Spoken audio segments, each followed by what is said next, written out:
So, as you guys have probably noticed, the video gaming industry is a bit of a mess right now. Nobody knows who to trust or where to go to for a good game. EA is just screwing their supporters with microtransactions, and companies like Activision just literally don't know how to produce a very simple and basic game at this point.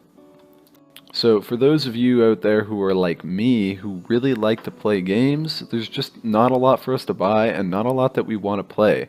With games costing upwards of $60 or $70 for maybe 25 to 50 hours of playtime, there's no real good investments in the current market. That's just the way it is. A lot of us thought we could trust some of the major corporations that we had previously really enjoyed titles from, like Bethesda, and oh my god, that was a nightmare. Fallout 76 was one of the worst games of the year from a franchise that has been absolutely spectacular with incredibly rich storylines and really enjoyable gameplay.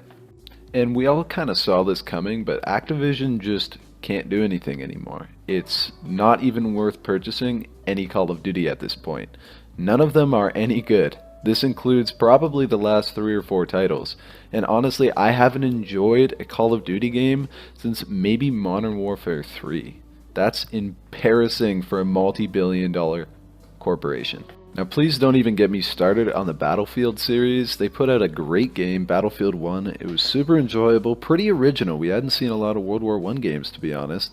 And then they come out with Battlefield 5, and even before the release, it was a disaster. I don't see why the makers of the game and the developers felt the need to involve politics into a major gaming franchise, but it was obviously never going to work out well for them, and it didn't. They lost millions and millions of dollars because one guy had to make a stand on a subject that is incredibly touchy in today's society. This was a really bad idea, plain and simple. Now, politics aside, and regardless of where you sit on the gender debate and the feminist debate, what he said, what the developer said, the lead developer, wasn't even true.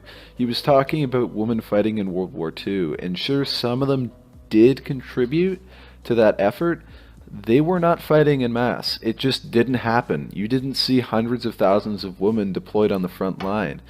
They were fighting in support companies, and they were contributing to the work effort, but they, generally speaking, were not there unless they were absolutely forced to out of desperation by usually the Axis powers. So that's enough about Call of Duty and Battlefield. Let's get into why this issue is actually occurring. This issue is occurring, quite plain and simply, because corporations are greedy.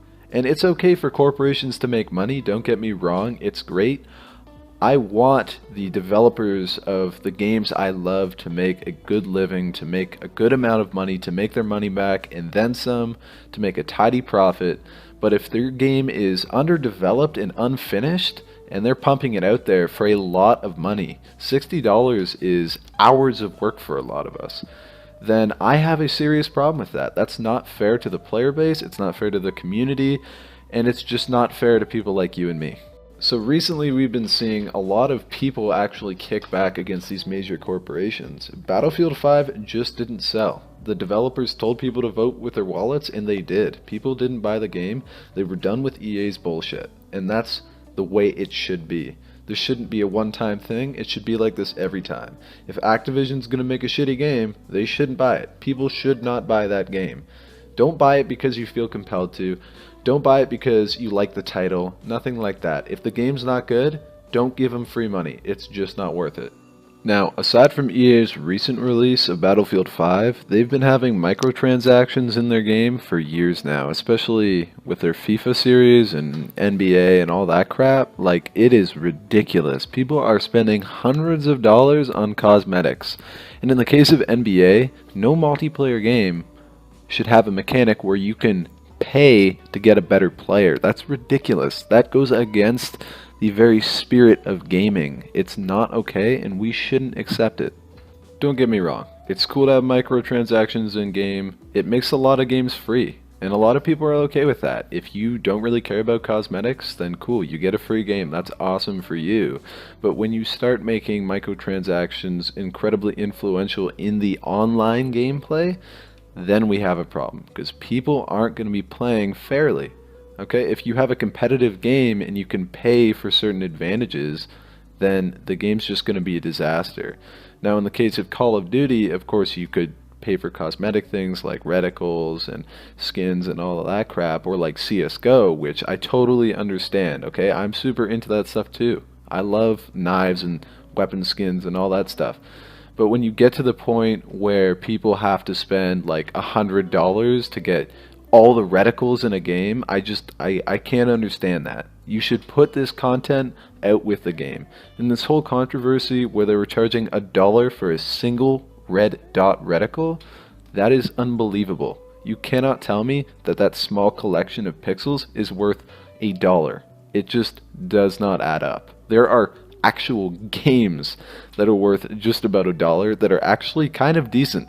I mean, look at this right here. That's $80. This game costs $80 and we're expected to pay $1 for reticles? Are you fucking kidding me? Is this a joke? Like, I genuinely don't know how to respond to that. That's hilarious.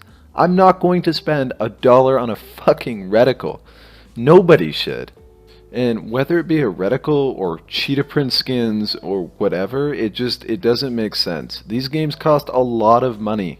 Like, it takes some people, you know, maybe 3/4 of a day to make enough to buy this game, and that makes no fucking sense at all. Like, people have to pay their bills. They have kids, they have fucking houses, and we're spending $80 on a game, and the company doesn't even want to give us the reticles with it, or even the maps. That's even worse.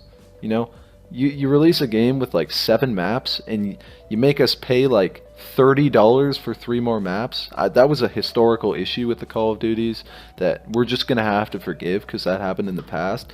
But seriously, $30 for like 3 maps? What the fuck? Now, I really don't understand why some of these DLCs would cost, you know, $15, $20, $30 when I could go out and buy a game with really high replayability for $15. I bought CSGO for like $14.99, and I have 1,200 hours invested in that game. That makes no sense. Nobody's playing Call of Duty for 1,200 hours. Well, maybe some people are.